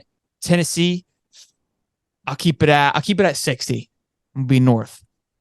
Charlotte 100. Kentucky, I'm gonna be at 75. And then it's South Carolina 65. Vandy. It's Vandy. Vandy 90. We'll clap it. Then South Carolina, right? South Carolina is 65. Then it's Georgia, right? Yep. Close to like 98 on that one. I'll give it a 50. I'll give it a toss up. Look, here's the thing, guys. I'm gonna get ripped for this. I don't care. I can't. If you think I'm gonna come in here, I've said this on our show. I'm not gonna come in here thinking we're gonna lose the football game. I just can't do it. Criticize me all you want. This is why I'm not on ESPN. All right. I can't. Any other team, I can give you a full blown, like, actual non-feeling reaction to it. It is against my will, and physically, it'll make me sick if I go any other direction. When I bet on the Florida Gators, it is from full emotions, and I rarely bet on the Florida Gators because I think I jinx them. it's an emotional feeling for me. I can't sit here and give you like a legit, like a logical reasoning. Like, yeah, they're going to lose. I can't do that. That's just bad. That's a weak mindset. Who follows after that? Is it Mizzou? Arkansas. Arkansas is going to be tough. I'm going to put that at 55 too. I think that's going to be honestly a harder game than people realize. I think Arkansas is a good football team. They're a great football team last year. They just couldn't close when it mattered. It was really weird. I don't know what happened out there, and I think they'll kind of be in the same boat, but I think it's a really good football team. Then it's Mizzou, right? LSU, then Mizzou. I'm all over the place. LSU's later tough. this year, to be fair, than it normally is. Okay. That's what threw me off. LSU's going to be tough. I'll put that at like 65, 60%. Maybe I'll put it at 50. That's a little much. I'll put that one at 50. Then it's Mizzou. Right? Yes. All right. I was bound to get it right eventually. I'll put that at 70. Mizzou's going to be tough. And Mizzou's going to be a tough game, but I still feel good about our Florida Gators. And then is it Florida State? Let me see. Right? Florida State, that's 100%. It's a lot. Lock it in. So if I'm reading between the lines, basically Georgia and LSU are your toss-ups, and everybody else might as well not even show up on the field. That's where I'm trying to get at there, Chris. Go on to CFP. Look, until I feel not confident, I'm going to feel confident. I genuinely feel confident in those games. I think Arkansas probably I'm being a little facetious with it, but I feel confident with the Tennessee game simply due to where the fact that it's the third game of the season. It's at home. Joe Milton's been talking a lot of shit. I think that's going to work against him. And I think Tennessee is gotten very cocky, which I think is going to work against them as well. I think they squeezed one out last year. They were a great football team last year. Don't get it twisted, but I have preached they were lightning in a bottle, and I stand my ground that they were lightning in a bottle last year. So I think that game is very winnable. Kentucky, like I said earlier in the show, we beat ourselves. They did not beat us. And you could say that's the case probably in the last three losses against them, really. Maybe out in 2018 they went in the swamp and kicked our ass, but like 20 last year and then the one before that with Dan Mullen, the last year he was head coach, like we blew those games straight up. Just sloppy football for sure. So, and again, Georgia, I'm not gonna put us under. I'm not gonna put us not in favor of the win of the game. So that's where the toss-up comes into play. And you can honestly, Arkansas, I could probably make that a toss-up game. It being a home game gives us a slight edge. But and look, the Mizzou game is going to be a tough game. I think people are sleeping on Mizzou. I think that's going to be a good game as well. I think they're a really good football team. I don't think they're going to blow anybody's socks off, but they're going to be Mizzou. They're just going to ruin somebody's season. That's what they're going to do, and they'll make a bowl game. I think Utah. I think they're going to get smacked. I don't think Cam Rising plays, which is part of my cockiness, and I think even if he does play, I don't think he's 100%, which is also going to be a factor as well. Yeah, I can't. And then FSU, I think Jordan Travis is going to be good, but it's going to be in the swamp this year. I feel like they probably should have beat us a lot more than what they did last year. And I think we're going to be humming at that point, and they're going to be down at the dumps. And unlike them, we're not going to rush the field when we beat them. Yeah, we're going to just go home and get prepared for the SEC championship. That's it. Give you a lot of hot bits right here, boys. I like that. I like that. They're bookmarking the hell out of it. That's what they're doing. All right, David, what do you say? Well, I'm going to think a little bit more logically on these things. Now we see the differences between you two who balance each other out a little bit. Yeah. I got Utah at 65, maybe 70. So Shelton was actually kind of in my category there. I mean, an injured Cam Rising, does he still play? If he does play, he's not going to be 100%. And then if he doesn't play, you got Bryson Barnes coming in, who's only started 6 games as a passer. I think he's played in 11 total. I'm not sure. But this is the third stringer, correct? Yes, third string quarterback. The second string quarterback, according to a Utah staffer, had a lacerated liver, got hit in the ribs. We don't really know what the extent of that injury is or what organ it was, but it was a lacerated organ, so you're not going to play.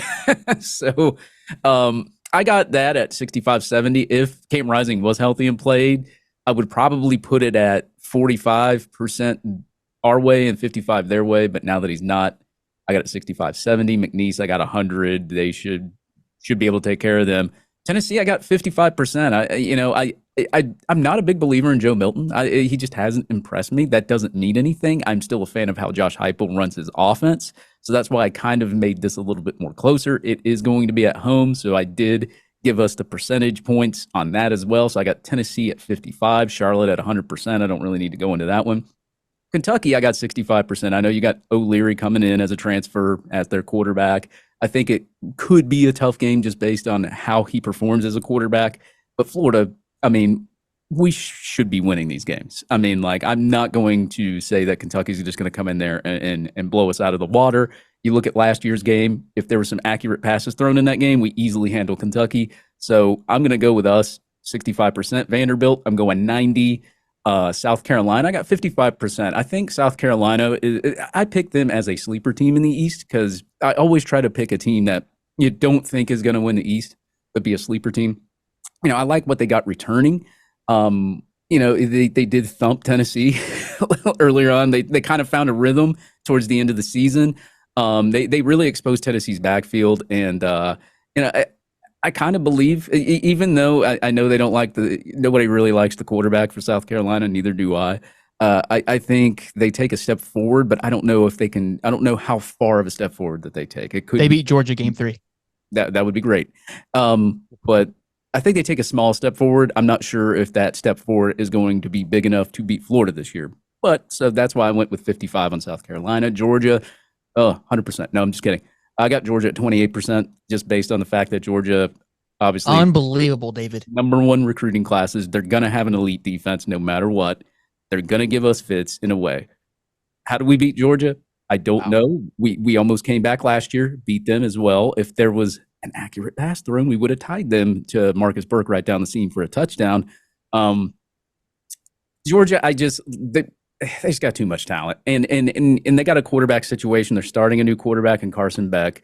If he doesn't work out, they've got Brock Vandegrift back there, and if he doesn't work out, they got Gunnar Stockton. I mean, they just got a plethora of quarterbacks that they could use if things don't work out. So I got them at 28%, but at the same time, if Florida's humming and we think that they're going to be as improved as we are, and they actually do a lot better towards that game in Jacksonville, and they come into there healthy, it could be a good matchup. So I still have them at 28% because I just don't know where Florida is going to look injury-wise and how Graham Mertz is going to look towards that Jacksonville game. And Arkansas, I'm a little bit higher on them too. I got them at 45%. I think KJ Jefferson will have a good year. Arkansas, I mean, they love to run the football too. I just, when we play Arkansas, man, there's just something about it. I don't know why. And you're coming right after that Georgia game against, and you're hoping you don't lay an egg after the Georgia game. You're hoping that there's not a lot of injuries and you don't lay an egg. So I got them at 45% only because you're coming off the Jacksonville game. LSU, I got 40%. They return a lot of starters, a lot of talent. Their quarterback as well. I think if you look at it, a lot of teams in the SEC, especially in the East, are starting new quarterbacks this year. LSU don't have this issue. LSU don't have issues with starting a lot of new talent. They're returning a lot of talent. And they put 500 yards on Georgia in the SEC championship game. I mean, so that's a little bit scary to look at when you think about it. So, and they always just seem to have our number, but I want to beat them this year. I have them at 40% though. So I do believe in Florida. And I think that they always have a close match, no matter what. There's hardly any blowouts in this LSU match. And it's always neck and neck. It comes down to the wire. Right now, I can't pick Florida. I want to, but I can't. Missouri, I got 65%. Missouri is one of those teams that may not recruit the best talent, but they do give teams fits. I mean, we saw what happened last year with Georgia. They actually should have beat Georgia last year. Took a lot of mistakes and I think it was a missed field goal or something like that too. That at the end where I can't remember that game, but I remember it being really close because I was at a wedding that day and I was just kind of like streaming it on my phone. I was like, wow, Missouri's taking it to them. I think Missouri will still be able to beat Missouri, but as I said, that's one of those games where you just got to kind of watch it. You're obviously coming off of a game with LSU too. And then I got Florida State, man, and I got it at 55% for us. I know they returned Jordan Travis. I know their running backs, their defensive linemen, they're returning a lot of guys. They did well in the portal. If you just would have ran the ball last year, you'd have beat them. If you had an average defense, you would have beat them easy. I don't know. I don't see the hype in Florida State. I really don't. I see the hype. I see that they could probably win 10 games or so. I just don't see it. If our team can perform average on defense, get the ball in the playmakers' hands, I think we can beat Florida State. So I got us, I don't know, probably 9-3. It is a homer record, but I will say 9-3. Well, I mean, and just the point on Florida State, if they don't do it this year, then when the hell are they going to do it? I mean, I understand that the recruiting class has picked up, and I think it's shocked a lot of us this summer. But Ruiz got a new job in Tallahassee. Yeah, Yeah, I mean, I don't see how, if they don't get this done this year, then what's going to happen with Right. that squad moving forward. Yeah, I mean, they have the schedule to do it. They have the returning quarterback to do it, and to hear them tell it, they have the best transfers in the world. So I don't know, guys. This might be the year they win the Natty, and if it isn't, then they might not again for a very long time. But Well, yeah, their defense isn't winning a natty. yeah, I'm going to say Florida dropping, what was it, 460 yards on them last year? It was a pretty good indicator with that, with a skeleton wide receiver unit anyway. So I wrote mine out on an allkindsofweather.com. So I'm going to go fairly quickly with these. They have changed a little bit. We have more information since I wrote those. For example, Utah, I wrote this before I knew that Cam Rising's ACL still had him limited as of the beginning in early mid-August. So I thought he was going to play and be fairly close to 100%. Obviously, ACLs take a solid 9 months, but I thought he'd be a lot closer to ready than he is now.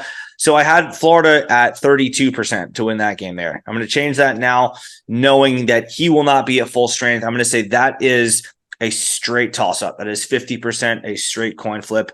They still do have a good running game. They do have one of those two problematic tight ends back from last year. So that's going to be a battle on the road. The altitude could be a difference maker. I don't think the heat will be, as that one Utah fan went viral for saying, but that's going to be a very, very, very difficult game regardless. So 50% there. McNeese, I don't do 100% after the Georgia Southern game a few years ago, and after USF almost beat us last year. So I'm going to say 99 for that. Florida should win pretty easily. Tennessee, say 55%. Florida's owned Tennessee for the better part of the last 2 decades, but I do think Heupel's offense is going to be problematic regardless of who the QB is. I think Milton is obviously a step back from what Hendon Hooker was, but I still think he can be put in a position to succeed. He does have talent around him that should help them, but I do think Florida gets that job done. So with a very low degree of confidence, I'll say that Florida does win that game. Charlotte, 98. I mean, they were 3-9 in the Conference USA. So 98. 90. I mean, because South Florida was a missed hole and a field goal away from beating us, and they were 0 for the FBS last year. So you can't say 100 for those types of games after that. And now if Florida goes and beats those teams both by 40 plus, then for 2024, sure, I'll go 99.9. But yeah, Florida should win those games. It's very, very unlikely that they don't. Even me being the pessimist, I'll say that. Kentucky, I'll say 59. Devin Leary is definitely respectable. But again, Florida has just out-recruited Kentucky for years and years and years. And after the last couple of seasons, which things did not go Florida's way, I have to think law of averages steps up and takes over. The better talent, or the more talented team, should finally win that game. If Florida doesn't beat themselves, as Shelton said, that's a win for Florida. Vanderbilt, I don't see lightning striking twice. I'll say slightly less so than Charlotte and McNeese, maybe 95, 96% for Florida. Two teams do not recruit from the same pool of talent. At South Carolina, that's a trap game to me. I don't think Carolina will ever be a true CFP team under Shane Beamer or really anyone, because there's just so many limitations with that program. But it's pretty clear that they are respectable now. And, Rattler has dominated Florida once before in his career, granted with a different team, but they do have some talent in Juice Wells and Juju McDowell with the skill positions, and they have a rough schedule to start the year. Like they have to go to Georgia and they have to go to Tennessee before they face us. So this could be a game for them where they are in desperation mode, and if they lose it, still with Clemson to go later in the year, things could completely unravel for them. So they're going to need this win. I have a good sense that this game might be at night where things get even harder, and that's not an easy place to play. So it's not unwinnable by any means, but this just has trap game written all over it for me. So I'm going to say 36, 37% for Florida. Georgia and Jacksonville, I mean, Florida's going to fight, and there is a history of Florida sinking Georgia's season in Jacksonville, but I don't see it this time. Georgia still has a talent gap in their advantage. And I mean, it's not impossible, but I'll say 18, 19% for Florida to win that one. Things have to get crazy. George has to turn the ball over. Carson Beck, I guess, could throw a bunch of picks. I mean, Stetson Bennett didn't play great against Florida last year, and Florida was only down by one score late in that game, but Georgia's just got too much talent. So Arkansas, KJ Jefferson is a solid quarterback, but he doesn't really have the talent around him, I think, to give Florida a 4-quarter fight. So I'll say Florida on Military Appreciation Day. Also, shout out the Gator Good Foundation. This is the Gator Good Foundation game this year. Black jerseys being debuted. Should be a fun day in the swamp. I'll go 82% for Florida. LSU, shout out to our podcast host emeritus, Casey Hampton. This is Casey's rule, called the Casey rule, where if you lose to the same team 3 straight times where you're favored to beat them by more than a touchdown, you do not pick Florida to beat them again until they actually do. Florida was favored by 7.5 last year, more than a touchdown, favored by 14.5 to beat them in Death Valley 2 years ago. They lost that one in 2021. And then, of course, the Marco Wilson being an idiot game in 2020, where they're favored by 24, and they lost that one. So not picking Florida to win that until they do. I'll say 30% for Florida. Then Florida is going to hang with them because I think, as both of you guys said, Florida and LSU always play close games. But I mean, Jaden Daniels with Malik Neighbors and Brian Thomas as part of a very good offense, and they have a defense too that is just going to be very problematic to deal with, featuring Harold Perkins. So Florida will fight, but I just don't see that one going Florida's way. So I'll say about 30 for Florida. At Mizzou, Florida's probably going to get this one done. Cold weather does complicate things, and it does get pretty cold in Missouri in late November. But unless Florida just turns the ball over a bunch of times, I don't see this being a loss. It might be a tough game like it was last year, but I think Florida's going to get this one done. I'll say 74% for Florida. And then FSU, I'll say about 60% for Florida. I do think that Florida has a slight edge in this game because I think that their defense will have turned a corner if it did not to start the year. I think one way or another, Florida will have a much better defense by season's end than they have, or than they had last season's end. But I do think that FSU is going to put up some points. Regardless, Jordan Travis is a dual threat. Florida, I mean, even Ventrell Miller couldn't tackle him last year. Florida's better defenders couldn't really stop him last year. So he'll put up his points. They'll get their yards, but I think Florida will outgun FSU in a shootout. So I'll say 60 for that. All right. Well, I like most of those actually. I think a couple of those percentages, we're going to be similar on. I think the Utah, maybe the most if there's the most unpredictable game of the schedule, I think it's the Utah game, because there's still the idea of Cam Rising not playing, and now if he doesn't play, it's a third string backup, and I think Florida's chances of winning the game exponentially go up if that's the case. Now, needs to be said that Utah hasn't, I think they've only lost maybe 2 games in the last 4 years at that home stadium. So it's a very good home field advantage for them. It's going to be the first time a lot of these guys have played in a hostile environment, if you want to call it that. But I do think right now, I'm going to put it at 50-50. And the only reason I'm having it at 50-50 is because Cam Rising, right? If he does play, he's going to at least play with a chip on his shoulder, because he was the one that threw that interception to Amari Burney to end the game last year. And if he's the competitor we think he is, you don't forget those kind of things. You come back and you're going to want to play a strong game. I think we're going to get Utah's best shot opening night there. That crowd's going to be electric. The key for that one is going to be limiting mistakes, but I have that one at 50-50. Could go either way. McNeese, 99%. I adopt the rule Neil does. You never know. There's always a chance, but I'll go 99. Tennessee, this is probably the game I'm most looking forward to. Tennessee hasn't beaten Florida in the swamp since 2003. That's also the last time they beat us 2 years in a row between 2003 and 2004. I don't see it happening. I think the swamp is going to come alive. This is going to be one of the more talked about games leading up to it going in. And Tennessee obviously will be very likely ranked. They'll probably beat Virginia and Austin Peay to open the season to go 2-0. They could be a top 10 team entering the swamp. This could have the atmosphere that we felt at the Utah game last year. And I think the crowd is going to be really behind this squad. I'm going to put that one at 60% chance Florida wins. You go to Charlotte, 99% there. Then we go to Kentucky.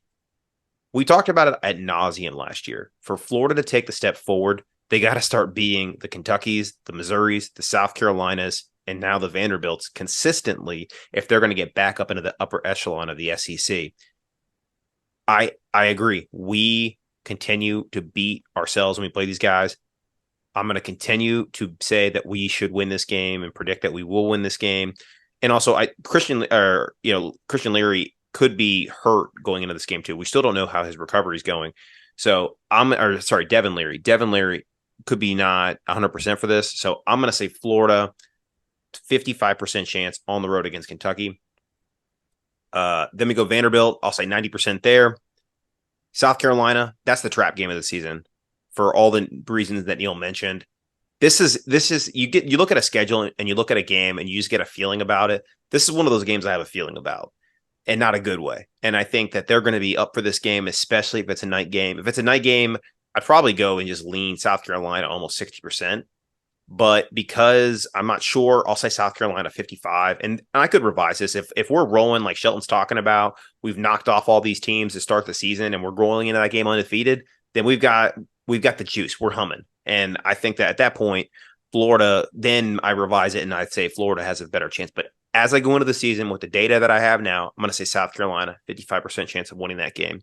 Georgia, last year I predicted only a 10% chance. This year I'm going to up that to 20. There's a lot of unknowns about Georgia. I think Georgia, they got crowned the number one team in the preseason poll today. I think they know who their quarterback's going to be, but I'm not entirely sold that he's going to lead them to their third straight national championship. And there's just a lot of unproven guys on that squad, and it's very difficult to three-peat. They have a lackluster schedule that they could be sleepwalking through. I like Shelton's prediction that they are an upset alert against South Carolina. I think that South Carolina absolutely could beat the squad. They are going to get up for that game. And my bold prediction going into this year is that Georgia loses 2 games in the regular season. I think, to me, the team that I think that should win the SEC is LSU, which I'll get to in a second. But Georgia, I'm going to say 20% chance, 1 in 5 chance we go into Jacksonville and knock them off. And if we play turnover-free ball and we make some things happen, crazier stuff have happened in Jacksonville. Going home for Arkansas, that's a letdown spot potentially, but I like the Gators at home on that day. I'll say 62%. Then we head to LSU. This is, I think, our toughest game on the schedule at Death Valley. It's really going to depend on how the seasons are going for both squads. I do think Florida plays them strong like they always do, but ultimately I think LSU wins. I'm going to say 30% chance that Florida is able to come out with the victory. Missouri on the road. This is the guy that I love beating, Drinkowitz. I can't stand that guy. But I think Napier gets him 2 years in a row and we get this win, 65% chance Gators get that one. And then Florida State, the most overrated team in college football, as we've talked about tonight. I think that the Gators at this point, they probably are looking at an 8 to 9 win season going into this game. The crowd's going to be up for it. Like we all said, last year, Florida, if they just run the ball at a halftime and actually learn to tackle, when they have a guy with 5 guys in the backfield ready to make a sack instead of then ripping it off for a 30-yard run and almost a touchdown, we win that game. So I'm going to go 1 year forward. We get the job done at home, maybe a night game, be some pretty good vibes there. So right now, I'm kind of on the fence of going 8-4, 9-3 with the squad. I think that there's a lot to be excited about, as we talked about tonight. So we'll just have to see. But guys, kind of closing it out, what are you most excited about just going into the season? It can be anything. It could be the tailgate. It could be just going back to Gainesville again. What has you most excited going into this season? Yeah, for me, it's always the tailgating, man. Neil's been to a couple of ours down there, Harmonic Woods. So, yeah, the tailgate. And really, that's what I normally actually look forward to anytime I'm down in Gainesville. It's a 360-mile drive for me. Meeting the people, like meeting new people that watch the show. You get to obviously make new friends and all that. And just the atmosphere, man. Like a sold out crowd, a night game. I know like the first 4 games, I think, are night games at 7:00. So I love night games for some reason. I like it when the swamp's packed, Don't Back Down by Tom Petty. It's just a great atmosphere. And of course, obviously some of the media stuff that goes on over there and taking videos, pictures, all that other kind of stuff. But it's mainly just that. Whether we win or lose, like I went to the LSU game last year and we lost, but I still had fun. Like, it was still fun to me. I did. Obviously, you don't want to lose a game. You're a little upset when you leave the stadium, but I mean, it was still fun. Like, I still had fun. I was just like, man, I need to come back, whether we win or lose. So We'll never forget that 80-yard run. That will live on forever.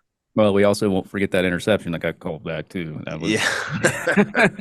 Hashtag go the there. thread.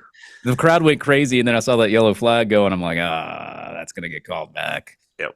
But yeah, it's the atmosphere and the people is what I really like. I mean, we've got so much of a good supporting cast there on Hightop, and a lot of people that watch the show live, and a lot of people I've met down there. I've made a lot of friends, and I think that's what matters the most to me, really. And regardless of the outcome of the game, that's the fun part: the people, the atmosphere, just everybody. Even everybody at Florida Victorious, man. Like those guys, they're great people. Y'all are great people. Love hanging out with you guys, and yeah, that's all it is for me. The people, the atmosphere, the fun, the tailgating. That's mainly what I like to go down there for. Yeah. Gator Nation is a special place, and there's a lot of special people in it. And it's obvious that the impact that we all have, it's made on our lives, whether, we went to University of Florida or we're season ticket holders. I mean, going for many, many years now, it always makes us want to come back no matter what the win-loss record is. So what about you, Shelton? And I'll say this before we go to Shelton, I'll say this. I mean, you see a lot of stupid stuff on Twitter, but man, meeting people in person, like, and getting to know them, that's like the best thing ever. I mean, it's a lot of things can be taken out of context because you don't see the emotion behind a text or a tweet. I mean, and then you get to meet the real person in life, and usually they're nice people anyway, even online. But like, Twitter's not real life. Twitter is not X, real life. Whatever we want to call it now. Right. Twitter, X, whatever you want to call it. Turn your phone off. Go out and tailgate. Meet some people. Have some fun. Can you hear this? Yeah, we got you. I'm playing a clip. It's the CBS college football theme song. That's what I'm excited for, boys. It's football. It's the sounds. It's the music. It's the smells. It's life. I don't know what to tell you, boy. I mean, like, to pinpoint it to one particular thing, man, it's the season. It's just everything about college football that just gets me fired up. The shit talking, right, that ensues week in and week out. It's just mayhem for the entire time. So it's everything about it. And like what Dave said, the community that we've been, there you go. I can't hear it. No, we can't. Well, we have to enjoy it while we have it because there's only one more year of it with the SEC. Yeah, that's true. That is true. Yes, that is very true. Yeah. But look, I think like in the community that we've been able to build, which makes it even more exciting, it's continuing to grow and we're able to celebrate it with not just my closest friends and families, but a whole other family and friend group that we've been able to grow. Just makes it even more special and even more exciting. And to get more dumb clips of us being dumb when the Gators do something good, it's always fun for me. Hopefully a season full of you in the astronaut suit this year, right? Yeah. Those are just recruits. I might have to. Dude. Yeah, those are just recruits. I gotta find something else. I think for when we win. I guess I mean the suit can honestly just could do whatever. That's what it wants. So I guess we could throw it on when we win too, right? It's got to be along the lines of humming, right? I mean, it's something with humming. I think there should be like a hummingbird suit. Maybe like a beer chug after. That's a good thing. Yeah. I mean, Katie Turner has her like gritty. You can do the shotgun one. Yeah. Like, everyone's got their celebration. Well, there's always the train. The train's humming along. Maybe like I was gonna say the conductor. The lane train. We got to steal that from him. He stole that. He stole our little Tom Petty thing with an X or a tweet or whatever, a post or whatever you want to call it. We got to take something from his. I don't know what we call it though. It's not as catchy as the lane train. I rock a conductor outfit. I got American flag overalls. So I can figure out how to incorporate that. I like that. Maybe something like with Tom Petty, like humming, because Tom Petty. Yeah. So when we landed all those commits, I sang "Won't Back Down" karaoke style. Okay. There you go. Maybe we could just have a karaoke session after each W. I'm down to always sing a little "Won't Back Down." Okay. I'd figure it out. It's more of a natural thing. It'll come to me. That's true. You got the best traditions happen organically. That's definitely. Yeah. When you're plastered and you get the W, that's what's absolutely. Yep. Well, you've got 17 days till the first victory. So yeah, exactly. Got some time. The clock is rolling work itself out. Yeah, I mean, for me, like Dave said, Harmonic Woods does some pretty awesome stuff with this tailgating. Chris actually throws one himself. It's a little more private, but I'm going to enjoy seeing him at his for a couple minutes. My friend Casey has one. Podcast host emeritus Casey. I don't need to say my friend. You guys know who he is. Has one, so going to be good to see him. But like you guys said too, just meeting new people and connecting with people who watch our show, listen to our show, have read my stuff online for the better part of the last 10 years, but it's awesome to see people, come up to me and say, "Hey, yeah, you're in all kinds of weather. That's you." I'm like, "Yeah, that's awesome, man. Thanks for recognizing me. Thanks for reading. Thanks for following." It's always just great to have real life conversations with those people. Like you said, Twitter can kind of be a cesspool. And Facebook is not really a whole lot better, but good to see the humanity and people coming out to just talk ball, just talk about the Florida Gators, which is why I started doing this. So looking forward to being a season ticket holder for the first time. Moved down from New Jersey to Charleston, South Carolina. Charleston to Gainesville is about 4:45, 4.5 or so, which is actually closer than Miami, where there's a huge Gator booster base. So it's going to be a bit of a drive, but going to be worth it to see my Gators. Looking forward to getting some more content with the guys, with the players after the game, just talking to them, saying hi, saying, Cam Jackson, who we had on the show, Javion Toombs, we had him on the show. Just going to be good to connect with them and hopefully get to see the Gators take a step forward this year. That's all I ask for. I'm not asking for a CFP berth.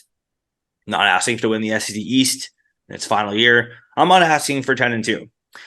I need progress. I need to see some evidence that this thing is heading in the right direction. So, 7-5 would be progress. I will not be very happy if they go back 5-7 and don't make a bowl game. So just some tangible evidence along with the on-field tape of more guys doing the fundamental things right more consistently. I need to see 7-5. Yeah. As we talked about, I think the theme of tonight, the program's on the ascend. It's humming. There's hope. All that can come crashing down with a season at 5-6 wins. Now, I don't think the recruiting will fall apart. Like we mentioned, these guys committed to this program because they see the vision, they see the plan. They know we lost 7 games last season, but it will sting a little bit if once again, let's say we roll through that first half of the schedule where there definitely is a scenario where Florida could roll into that Georgia game with no more than one loss, right? The hype that would be going into that game again, where you could potentially have a top 10, top 15 matchup, SEC East riding on the line. If we start like that and then crash and burn and we lose to a Georgia, we have a letdown to Arkansas like we did to Missouri in 2018 in Dan Mullen's first year.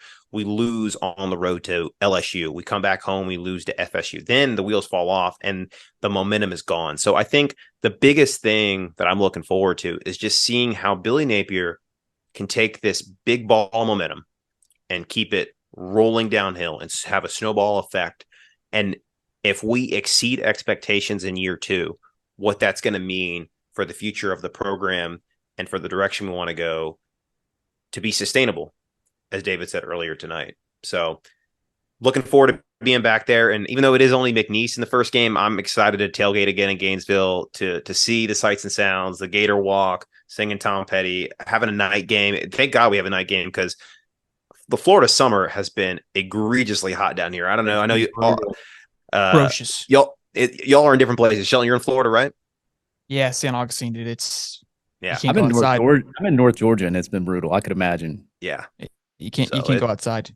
Thank God for some night games to start the season. We're gonna need it. But I think that about does it. Thank you guys for joining us tonight here on the In All Kinds Weather Forecast. We look forward to obviously talking Gator football, hopefully more as the season goes along here. But as you can all see, Gator Nation, rest assured, the state of the Gator football program is strong. It's ascending. It's humming. It's sustainable. And we've got hope heading into the 2023 football season. Thank you all so much. Go Gators. Go Gators.